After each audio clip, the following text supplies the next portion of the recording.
আসসালামু আলাইকুম প্রিয় দর্শক, অন্নমঞ্চে আলোচনায় আপনাদের সকলকে আমন্ত্রণ জানাচ্ছি।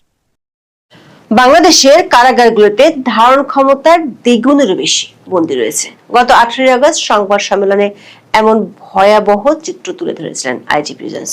তবে সে তথ্য প্রকাশের পরই তাকে কারাগারের দায়িত্ব থেকে সরিয়ে দেওয়া হয়েছিল। প্রশ্ন হলো, কারাগারে এত বন্দী বাড়ার কারণ কি? বিষয়টি মোটামুটি ওপেন সিক্রেট হলেও কেউ এ নিয়ে কথা বলেন না বাংলাদেশে।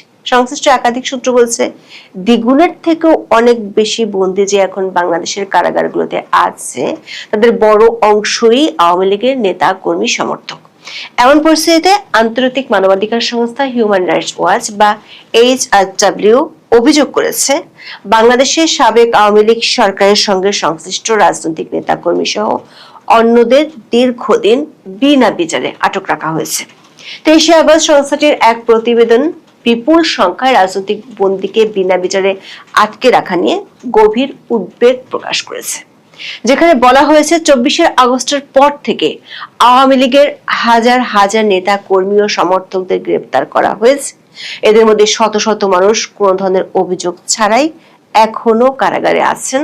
তাদের অনেকেই বয়স্ক এবং কেউ কেউ গুরুতর অসুস্থ। তারপর তারা জামিন ও প্রয়োজনীয় চিকিৎসার মতো মৌলিক অধিকার থেকে বঞ্চিত হচ্ছেন। এমনকি খোদ তারেক রহমানের আমলের 6 মাসের মধ্যে আওয়ামী লীগের 10 জন নেতার জেলখানায় অস্বাভাবিক মৃত্যুর ঘটনা ঘটেছে। এসব ঘটনার যথাযথ পূর্ণাঙ্গ তদন্ত দাবি করেছে HRW।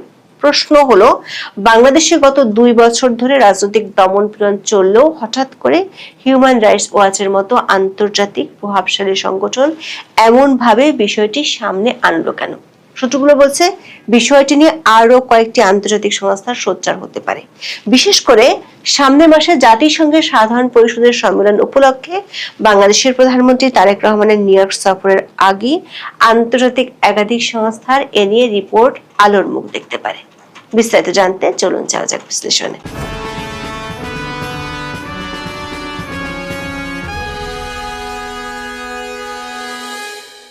গত 18 আগস্ট কারা অধিদপ্তরের সম্মেলন কক্ষে সংবাদ সম্মেলন আয়োজন করা হয়। সেই সংবাদ সম্মেলনে সদ্য বিদায়ী কারা মহাপরিদর্শক ব্রিগেডিয়ার জেনারেল সৈয়দ মোতাহার হোসেন জানান, বাংলাদেশে এখন 60টি জেলা কারাগার এবং 15টি কেন্দ্রীয় কারাগার রয়েছে। এসব কারাগারে বন্দীর ধারণ ক্ষমতা 45,000। এর বিপরীতে বর্তমানে বন্দীর সংখ্যা 98,000, যার অর্থ হলো ধারণ ক্ষমতার দ্বিগুণের বেশি বন্দী আছে দেশটির কারাগারগুলোতে। এমন পরিস্থিতিতে কি ধরনের সমস্যা হচ্ছে সেটিও জানিয়েছিলেন ব্রিগেডিয়ার জেনারেল সৈয়দ মোতাহার হোসেন।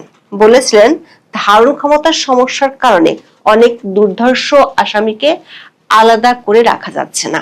কিছু দুর্বলতার কারণে সাধারণ আসামিরা হয়তো কারাগারে জঙ্গিদের সংস্পর্শে এসেছে। এমন বক্তব্যের একদিনের মধ্যেই কারাগারের দায়িত্ব থেকে সরিয়ে দেওয়া হয় এই কর্মকর্তাকে। 19 আগস্ট তাকে সেনাবাহিনীতে ফিরিয়ে নেওয়া হয়। এ নিয়ে সামাজিক মাধ্যমে ব্যাপক আলোচনা শুরু হলে কারা অধিদপ্তর থেকে একটি ব্যাখ্যা দেওয়া হয়। বলা হয়, কারা মহাপরিদর্শক সৈয়দ মোহাম্মদ মোতাহার হোসেনের বদলিকে কেন্দ্র করে সরকারের বিরুদ্ধে অপপ্রচার চালানোর অভিযোগ উঠেছে। তার প্রত্যাবর্তনের আদেশকে কেউ কেউ ইচ্ছাকৃতভাবে বদলি বাতিল বা প্রত্যাহার হিসেবে প্রচার করছে। তবে সংশ্লিষ্ট নথিপত্র পর্যালোচনায় দেখা যায়, নিউ ইয়র্কে বাংলাদেশ মিশনের ডিফেন্স অ্যাডভাইজার হিসেবে তার নিয়োগের প্রক্রিয়া আগেই শুরু হয়েছিল। ফলে সাম্প্রতিক সংবাদ সম্মেলনের সঙ্গে এ নিয়োগের কোনো সম্পর্ক নেই বলে দাবি করা হয়েছে। সংশ্লিষ্ট পক্ষ থেকে যাই দাবি করা হোক না কেন, সূত্রগুলো বলছে, বাংলাদেশের কারাগারগুলোতে এখন তিল ধারণের ঠাঁই নেই। ধারণ ক্ষমতার বেশি বন্দী আগে থেকে থাকলেও পরিস্থিতি এতটা গুরুতর ছিল না, যেখানে জঙ্গিদের মতো দুর্ধর্ষ আসামিদের সাথে সাধারণ বন্দীদের রাখা হতো। প্রশ্ন হলো, পরিস্থিতি এত ভয়াবহ আকার ধারণ করার কারণ কি? উত্তরটা সবারই জানা। বলা যায়, একেবারেই ওপেন সিক্রেট। গত 2 বছর ধরে কখনো অপারেশন ডেভিল হান্ট কিংবা কখনো পুলিশের সন্ত্রাস বিরোধী অভিযানের নামে হরে ধরে আওয়ামী লীগের নেতা কর্মীদের গ্রেপ্তার চলছে।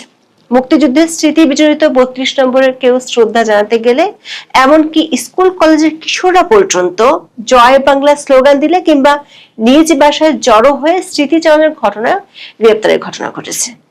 আওয়ামী লীগের নেতাকর্মীদের এমন গণহারে গ্রেপ্তারের তথ্য উঠে এসেছে আন্তর্জাতিক মানবাধিকার সংগঠন হিউম্যান রাইটস ওয়াচের প্রতিবেদনে। 23শে আগস্ট সংস্থাটির এক প্রতিবেদনে কার্যক্রম নিষিদ্ধ আওয়ামী লীগ সংশ্লিষ্ট রাজনীতিক ও অন্য ব্যক্তিদের দীর্ঘদিন ধরে অভিযোগ ছাড়াই আটক রাখার প্রথা অবিলম্বে বন্ধ করার জন্য বাংলাদেশ সরকারের প্রতি আহ্বান জানিয়েছে।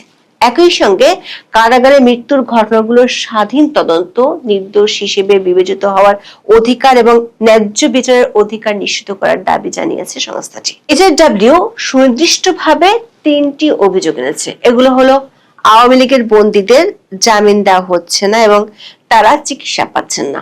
কোনো ধরনের সুনির্দিষ্ট অভিযোগ ছাড়া তাদেরকে দীর্ঘদিন আটক রাখা হচ্ছে এবং সবশেষ কারা হেফাজতে একের পর এক মৃত্যুর ঘটনা ঘটিয়ে চলছে, যেগুলো নিয়ে তদন্ত হচ্ছে না। হিউম্যান রাইটস ওয়াচের প্রতিবেদনে বলা হয়েছে 2024 সালের আগস্টে শেখ হাসিনা সরকার পতনের পর বাংলাদেশের পুলিশ আওয়ামী লীগের হাজার হাজার নেতা কর্মী ও সমর্থকদের গ্রেপ্তার করেছে। তাদের মধ্যে শত শত ব্যক্তি কোন সুনির্দিষ্ট অভিযোগ ছাড়াই এখনো কারাগারে আটক রয়েছেন।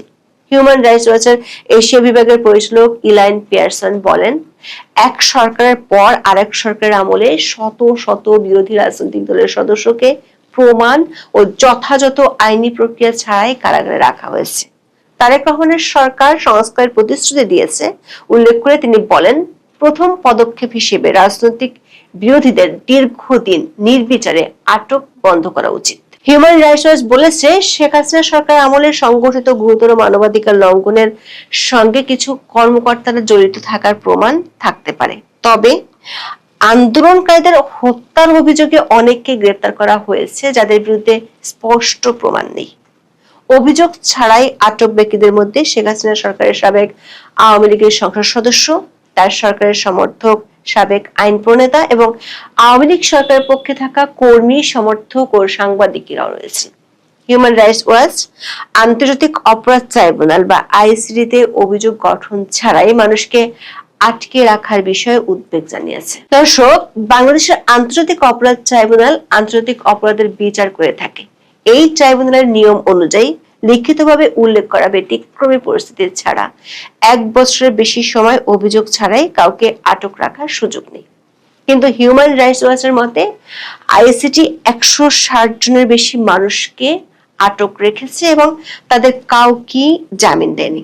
সংস্থাটি বেশ কিছু উদাহরণ তুলে ধরেছে, যেমন বাংলাদেশের সাবেক প্রধানমন্ত্রী শেখ হাসিনার উপদেষ্টা 81 বছর বয়সী ডক্টর তৌফিক-ই ইলাহি চৌধুরীকে 2024 সালের অক্টোবরে প্রথম ট্রাইব্যুনালে আটক করা হয়। অভিযোগ ছাড়াই তিনি এখন পর্যন্ত 22 মাস কারাগারে আছেন। 2026 সালের এপ্রিলে তিনি জামিন আবেদন করলে ট্রাইব্যুনাল জামিন দেয়নি এবং কোনো ব্যতিক্রমী পরিস্থিতির কথাও লিখিতভাবে উল্লেখ করেনি, বরং 2 দফা শুনানি পিছিয়েছে। সর্বশেষ আগস্টের শেষ পর্যন্ত কার্যক্রম মুলতবি করা হয়েছে। সাবেক সংসদ সদস্য 75 বছর বয়সী কামাল আহমেদ মজুমদারও 22 মাস ধরে ট্রাইব্যুনালের হেফাজতে রয়েছেন। তার পরিবার হিউম্যান রাইটস ওয়াচকে জানিয়েছেন, কারাগারে থাকা অবস্থায় তার পায়ে গ্যাংগ্রিন হয়, পায়ে 3টি আঙ্গুল কেটে ফেলতে হয়। এরপর তিনি পড়ে গিয়ে তার নিতম্বের হাড় ভেঙে যায়। জুলাইয়ে আইসিটি তার জামিন আবেদন নাকচ করে। ভুক্তভোগীদের অনেক পরিবার অভিযোগ করেছে আটক স্বজনেরা পর্যাপ্ত চিকিৎসা পাচ্ছেন না। 75 বছর বয়সী শাহরিয়ার কবির দীর্ঘদিনের বিভিন্ন শারীরিক সমস্যা ভুগছেন এবং তার হুইল চেয়ার প্রয়োজন বলে তাকে মুক্তির দাবি জানিয়েছেন অধিকার কর্মীরা। 71 বছর বয়সী RAM ওবায়দুল মুক্তাদির চৌধুরীও অভিযোগ ছাড়াই 22 মাস ধরে আটক রয়েছেন। তার গুরুতর হৃদরোগের সমস্যা রয়েছে। এইচআরডব্লিউ তাদের প্রতিবেদনে অভিযোগ করেছে, আওয়ামী লীগের নেতা কর্মীদের জামিন যেমন দেওয়া হচ্ছে না, তেমনি তাদের ভাগ্যে চিকিৎসার সুবিধাও মিলছে না। আটক ব্যক্তিদের পরিবার ও আইনজীবীরা অভিযোগ করেছেন, তাদের অনেকেই বয়স্ক বা নানা শারীরিক সমস্যায় ভুগছিলেন, কিন্তু তারা জামিন ও প্রয়োজনীয় চিকিৎসা সেবাও পান না। এইচআরডব্লিউ বলেছে, যেসব মামলায় কোনো প্রমাণ উপস্থাপন করা হয়নি সেসব ক্ষেত্রে প্রসিকিউশন বারবার জামিনের বিরোধিতা করেছে। নিম্ন আদালতগুলো নিয়মিত জামিন আবেদন নাকচ করেছে বলে অভিযোগ সংস্থাটির। এছাড়া উচ্চ আদালত থেকে জামিন পাওয়ার পরও কর্তৃপক্ষ নতুন মামলা করে মুক্তি ঠেকিয়েছে বলে অভিযোগ করেছে এইচএসডব্লিউ। সংস্থাটি সাবেক প্রধান বিচারপতি এবিএম খায়রুল হকের মামলার উদাহরণ দিয়েছে। 82 বছর বয়সী খায়রুল হককে 2025 সালের 24 জুলাই একজন আন্দোলনকারীকে হত্যার অভিযোগে গ্রেফতার করা হয়। পরে দুর্নীতির অভিযোগ সহ আরো 4টি মামলায় তাকে গ্রেফতার দেখানো হয়। উচ্চ আদালত এসব মামলায় জামিন দিলেও মুক্তির আগেই পুলিশ তার বিরুদ্ধে নতুন মামলা করে বলে এইচএসডব্লিউর অভিযোগ। এক ঘটনায় পুলিশ দাবি করে 10 কিলোমিটারের বেশি দূরত্বে অবস্থিত দুটি পৃথক হত্যাকাণ্ডের ঘটনাস্থলে একই সময় তিনি উপস্থিত ছিলেন। শেষ পর্যন্ত আপিল বিভাগের হস্তক্ষেপে 19 আগস্ট খায়রুল হক মুক্তি পান। এইচএসডব্লিউ বলেছে, কারাগারে থাকার পুরো সময়ে তার বিরুদ্ধে কোনো মামলায় আনুষ্ঠানিক অভিযোগ গঠন করা হয়নি। অন্য কয়েকজন আটক ব্যক্তির আইনজীবীরা সংস্থাটিকে জানিয়েছে, এখন তারা তাদের মক্কেলদের জামিনের আবেদন না করার পরামর্শ দিচ্ছেন, কারণ মুক্তি নিশ্চিত হলে পুলিশ নতুন মামলা দিতে পারে বলে তাদের আশঙ্কা। অনেক পরিবার অভিযোগ করেছে, আটক স্বজনেরা পর্যাপ্ত চিকিৎসা পাচ্ছেন না। হিউম্যান রাইটস ওয়াচ বলছে, আন্তর্জাতিক মানবাধিকার আইন অনুযায়ী কিছু ক্ষেত্রে বিচার শুরুর আগে কাউকে কারাগারে রাখা বা শর্ত সাপেক্ষে মুক্তি দেওয়ার সুযোগ রয়েছে, তবে এটি নিয়ম নয়, ব্যতিক্রম হওয়া উচিত। প্রতিটি ব্যক্তির ক্ষেত্রে আলাদাভাবে আটক রাখার প্রয়োজনীয়তা ও বৈধতা যাচাই করা উচিত। সংস্থাটির মতে, একজন বিচারক বা সমমানের কর্তৃপক্ষের মাধ্যমে প্রত্যেক আটক ব্যক্তির আটকাদেশ পর্যালোচনা করা প্রয়োজন। কাউকে আটক রাখা হলে দ্রুত বিচার নিশ্চিত করতে হবে, অন্যথায় তাকে মুক্তি দিতে হবে। বিচার শুরুর আগের যে কোনো বিধিনিষেধ ব্যক্তি স্বাধীনতা, নির্দোষ হিসেবে বিবেচিত হওয়ার অধিকার এবং আইনের দৃষ্টিতে সমতার অধিকারের সঙ্গে সামঞ্জস্যপূর্ণ হতে হবে। এইচএসডব্লিউ একটি গুরুতর অভিযোগ হলো, গত 2 বছর ধরে কারাগারে থাকা অবস্থায় অনেক আওয়ামী লীগের নেতা কর্মী মারা যাচ্ছেন, যেটি ঘটছে বিএনপি সরকার ক্ষমতায় আসার পরও। সংস্থাটির তথ্য মতে 2026 সালের ফেব্রুয়ারিতে তারেক রহমান প্রধানমন্ত্রীর দায়িত্ব নেওয়ার পর থেকে অন্তত 10 জন আওয়ামী লীগ নেতা কারাগারে মারা গেছেন। তাদের বেশিরভাগের বিরুদ্ধে কোনো অপরাধে জড়িত থাকার আনুষ্ঠানিক অভিযোগ গঠন করা হয়নি। সাবেক আওয়ামী লীগের সংসদ সদস্য 85 বছর বয়সী রমেশ চন্দ্র সেনকে 2024 সালের আগস্টে 3টি হত্যা মামলা ও একটি বিস্ফোরক মামলায় গ্রেফতার করা হয়। তিনি 2026 সালের 7 ফেব্রুয়ারি মৃত্যুর আগ পর্যন্ত কারাগারে ছিলেন।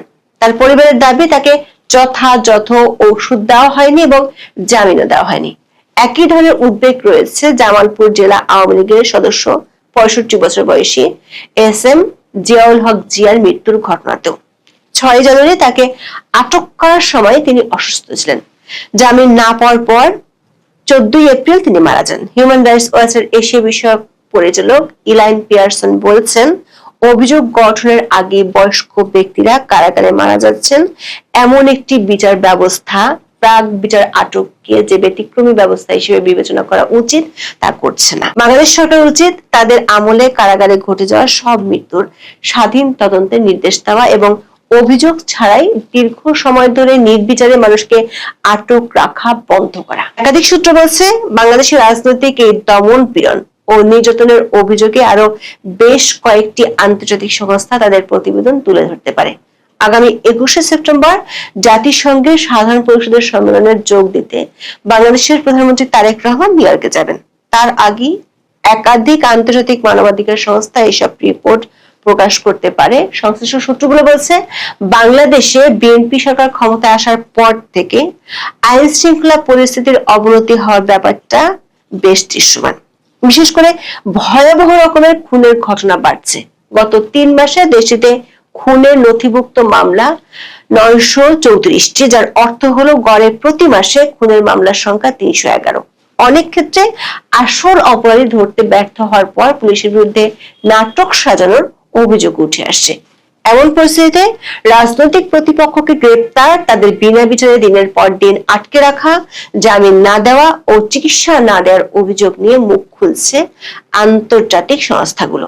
বিষয়টি আন্তর্জাতিক ক্ষেত্রে বর্তমান বিএনপি সরকারকে বেশ চাপের মুখে ফেলতে পারে এমন আশঙ্কা করছেন সংশ্লিষ্টরা। এখনো পর্যন্ত সবাই ভালো থাকুন, সুস্থ থাকুন, নিরাপদে থাকুন। দেখা হবে আগামী পর্বে। নমস্কার, ক্যালকাটা ডায়ালগস থেকে মনোজ দাসের প্রীতি ও শুভেচ্ছা নিন। বাংলাদেশের প্রধান শিল্পাঞ্চলগুলিতে পরিস্থিতি এতটাই ভয়াবহ যে কোথাও কারখানা বন্ধ রাখতে হচ্ছে, কোথাও উৎপাদন নেমে এসেছে স্বাভাবিক ক্ষমতার মাত্র 30%, কোথাও আরো কম মাত্র 10%। আবার কোথাও গ্যাসের বদলে কাঠ পুড়িয়ে বয়লার চালানোর চেষ্টা করছেন কারখানার মালিকরা। কোথাও কারখানার গেটে নোটিশ, অনির্দিষ্টকালের জন্য বন্ধ থাকবে কারখানা। আর ঠিক এই সময়েই গত 18ই আগস্ট বাংলাদেশের রাজধানী ঢাকায় হাজির হয়েছিলেন ভারতের এক ঝাঁক প্রথম সারির শিল্পপতি ও কর্পোরেট প্রতিনিধি। তাদের মধ্যে ছিলেন কারা? Mahindra, Godrej, Larsen and Toubro, Indian oil, Numaligarh refinery, Bharat biotech, Apollo হাসপাতাল এবং আরো কয়েকটি বড় ভারতীয় প্রতিষ্ঠানের প্রতিনিধিরা। স্বাভাবিকভাবেই প্রশ্ন উঠছে, বাংলাদেশের শিল্প যখন গ্যাসের অভাবে ধুঁকছে তখন ভারতীয় শিল্পপতিরা হঠাৎ কেন ঢাকায়?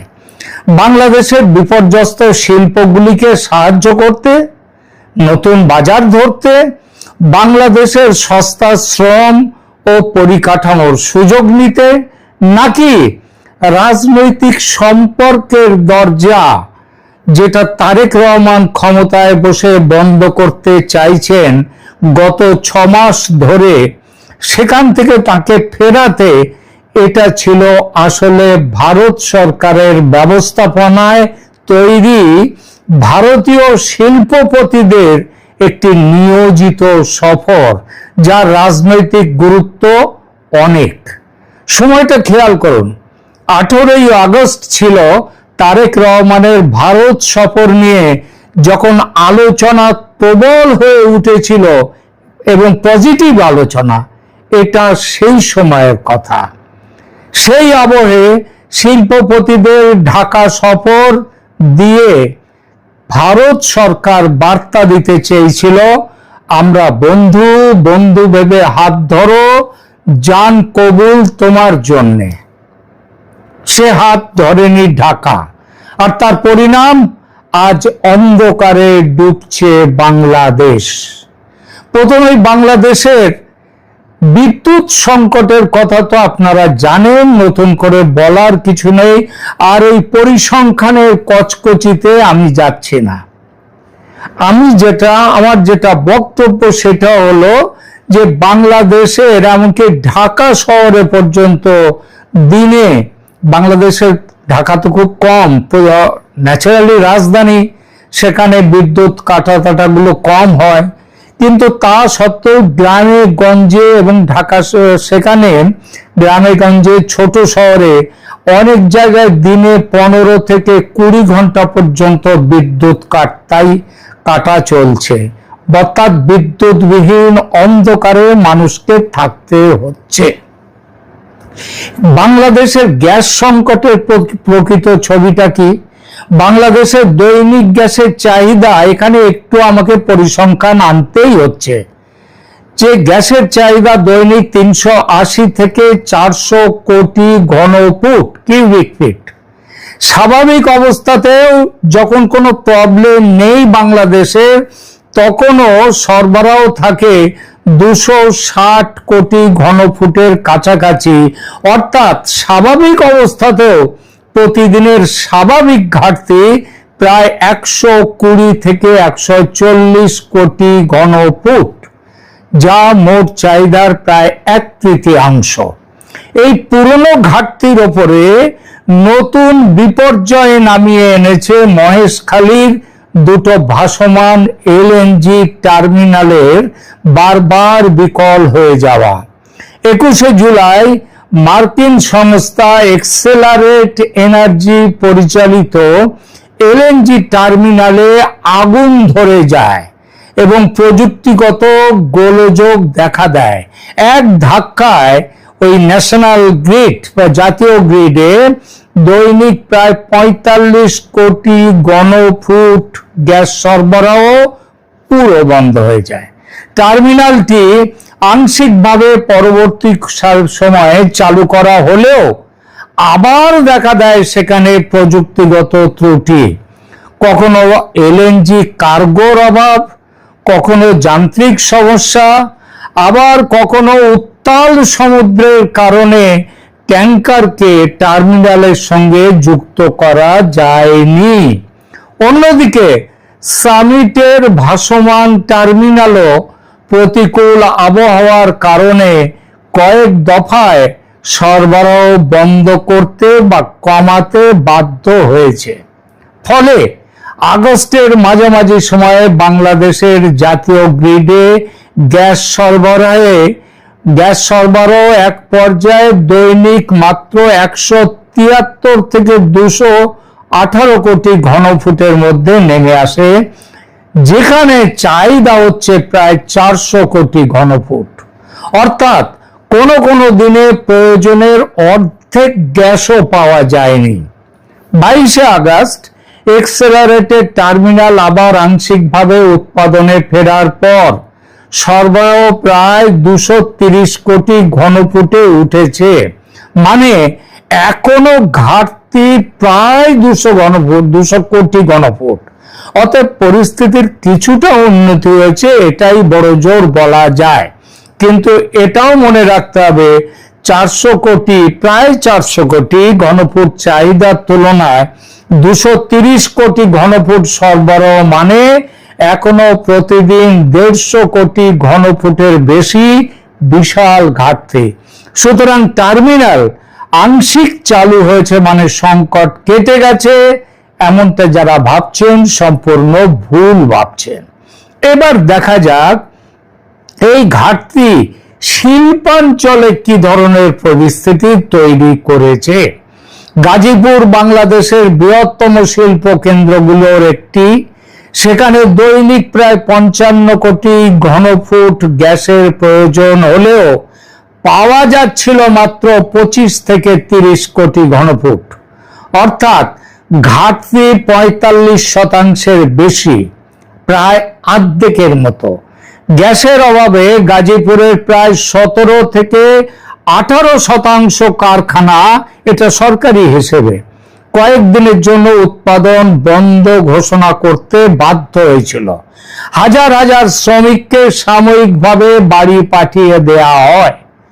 নরসিংদীতে শতাধিক কারখানা কয়েকদিন বন্ধ থাকার খবর সংবাদপত্রে প্রকাশিত হয়েছে। অন্তত 50টি কারখানায় গ্যাসের বদলে কাঠ পুড়িয়ে কোনো রকমে বয়লার চালু রাখার চেষ্টা করছে। প্রতিটি কারখানাকে শুধু কাঠের জন্য দৈনিক 10,000 টাকার বেশি খরচ করতে হচ্ছে, এটা বেশি স্বাভাবিকের থেকে। প্রশ্ন হলো, 21 শতাব্দীর একটি রপ্তানি নির্ভর শিল্প বাংলাদেশের অর্থনীতিতে কাঠ পুড়িয়ে বয়লার চালানো, এটা কি আদৌ কোনো সমাধান? এর উত্তর অবশ্যই কখনোই নয়। এটি আসলে উৎপাদন ব্যবস্থা সচল রাখার মরিয়া চেষ্টা, কারণ বয়লার বন্ধ হয়ে গেলে পোশাক শিল্পের তালা, সাইজিং, ডাইং, স্পিনিং, নিটিং, গোটা উৎপাদন শৃঙ্খল ভেঙে চুরমার হয়ে যাবে। আবার সেই বয়লার যখন ভবিষ্যতে গ্যাসের সাপ্লাই, সেটা স্বাভাবিক হলে বয়লার চালু করতে গেলেও আবার অনেক পরিশ্রম, অনেক খরচ। ঢাকার আশেপাশে নরসিংদী, নারায়ণগঞ্জ, গাজীপুর, সাভার, আশুলিয়া এবং ভালুকার মতো প্রধান শিল্পাঞ্চলে কোথাও কোথাও গ্যাসের চাপ 0 থেকে 2.5 PSI তে নেমেছে। অথচ বড় শিল্পের বয়লার চালাতে প্রয়োজন 10 PSI বা তার বেশি প্রেসার, এটা সেই চাপ চাই। ফলে অনেক ডাইং, সাইজিং, স্পিনিং ও সিরামিক কারখানা তাদের স্বাভাবিক ক্ষমতার মাত্র 10 থেকে 20-25% কাজ করতে বাধ্য হচ্ছে। অবস্থানটা বুঝলেন? স্বাভাবিক ক্ষমতার মাত্র 10 থেকে 20-25% কাজ করতে বাধ্য হচ্ছে, মানে 75 থেকে 90% কাজ করতে পারছে না। এখানে একটা গুরুত্বপূর্ণ তথ্য পরিষ্কার করে নেওয়া দরকার যে Bangladesh garment manufacturers and exporters association জানিয়েছে গ্যাসের অভাবে সব পোশাক কারখানা যে বন্ধ হয়ে গেছে এটা ঠিক নয়, কিন্তু বেশ কিছু কারখানায় এবং বলা যায় বেশিরভাগ কারখানায় ঝাঁপ পড়েছে, অর্থাৎ প্রোডাকশন বন্ধ। যদিও অনেক কারখানা স্বাভাবিক ক্ষমতার অনেক কম উৎপাদন করতে বাধ্য হচ্ছে। মূল সমস্যা তৈরি হয়েছে উৎপাদনের প্রথম দিকের ধাপগুলোতে। সুতো তৈরি, কাপড় বোনা, ডাইং, ওয়াশিং এবং ফিনিশিং এ এই শিল্পগুলো গ্যাসের উপর অত্যন্ত নির্ভরশীল এবং নির্ভরশীল কাঁচামালের উপর, যার একটা বড় অংশ ভারত থেকে যায়। ভারত থেকে সেই যাওয়াটা নানা কারণে, যার মধ্যে একটা হচ্ছে ডলারের অভাব, আবার একটা হচ্ছে এই মুহূর্তে ভারত একটু মুঠোটাকে শক্ত করেছে। এই প্রাথমিক কারখানাগুলো ঠিক সময়ে কাপড় সরবরাহ করতে না পারলে পোশাক সেলাইয়ের কারখানা আজ চালু আছে, হয়তো দুদিন পরে তার কাঁচামালে টান পড়তে পারে, আর তার জন্য কি হবে? কারখানা বন্ধ হয়ে যাবে। অর্থাৎ গ্যাস সংকটের সম্পূর্ণ অভিঘাত এখনো রপ্তানির পরিসংখ্যানে ধরা পড়েনি, কিন্তু উৎপাদন শৃঙ্খলের ভেতরে বিস্ফোরক পরিস্থিতি তৈরি হচ্ছে। জুলাই মাসে বাংলাদেশের মোট রপ্তানি ছিল প্রায় 472 কোটি ডলার, এটা জুন মাসের তুলনায় বেড়েছে। কিন্তু মনে রাখবেন গত বছরের জুলাইয়ের তুলনায় এই রপ্তানি বাড়েনি, বরং কমেছে প্রায় 1%। পোশাক রপ্তানি হয়েছে প্রায় 389 কোটি ডলার, যেটা গত বছরের জুলাই মাসের তুলনায়, মানে 2025-এর জুলাইয়ের তুলনায় প্রায় 2% কম।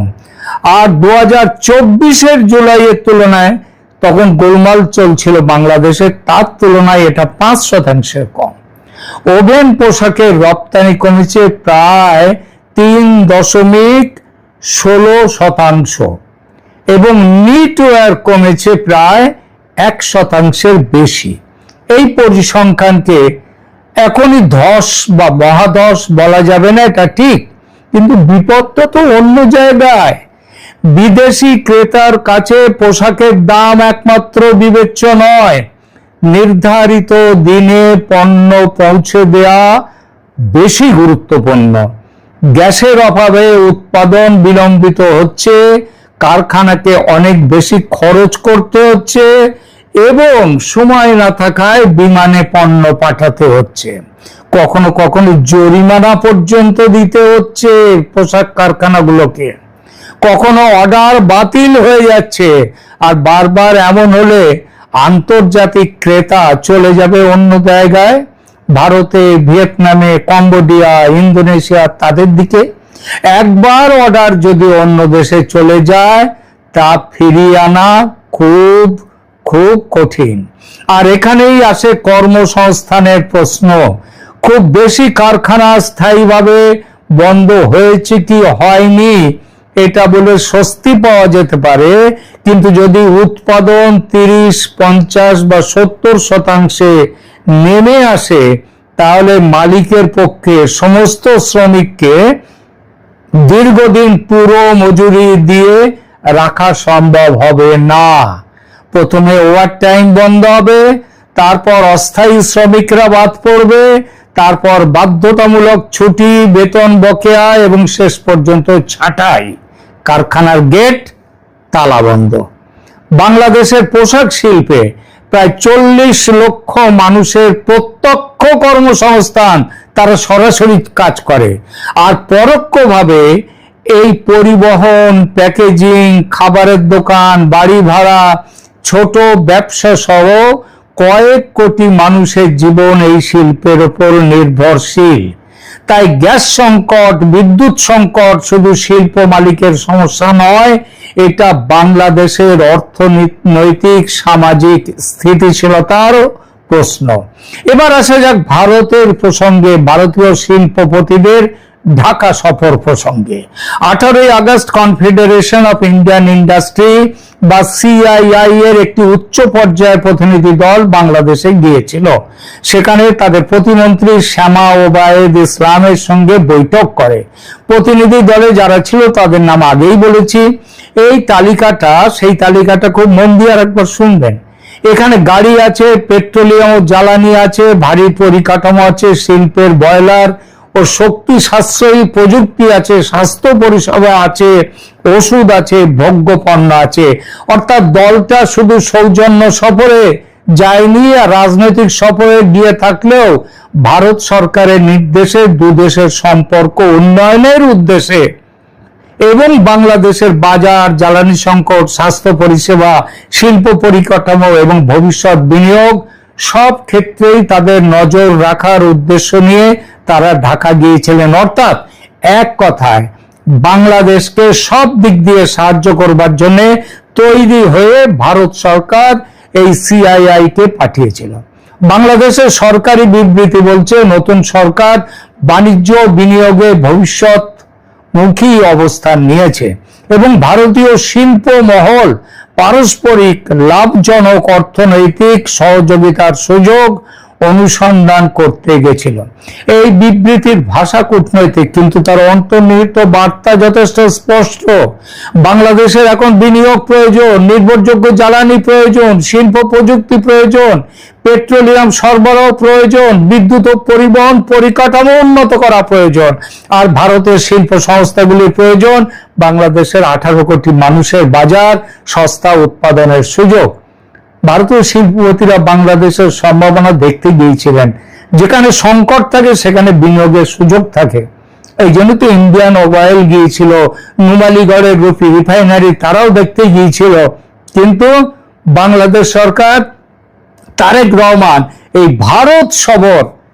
ভারত সফর তিনি বানচাল করে দিয়ে তিনি না গিয়ে তিনি একটা কত বড় সর্বনাশ করলেন। ভারতের তেমন কিছুই নয়, সর্বনাশটা হলো বাংলাদেশের। একটা পজিটিভ রেজাল্ট আসতে পারত যদি দেশীয় রাজনীতির ফায়দা খুঁজতে গিয়ে ভারত সফরের আমন্ত্রণ তারেক রহমান এভাবে বিসর্জন না দিতেন। এখন হাই কমিশনার দিনেশ ত্রিবেদীর সঙ্গে দেখা করে বারবার ডিজেল, বিদ্যুৎ, এলএনজি চাইছে বাংলাদেশের জ্বালানি মন্ত্রী।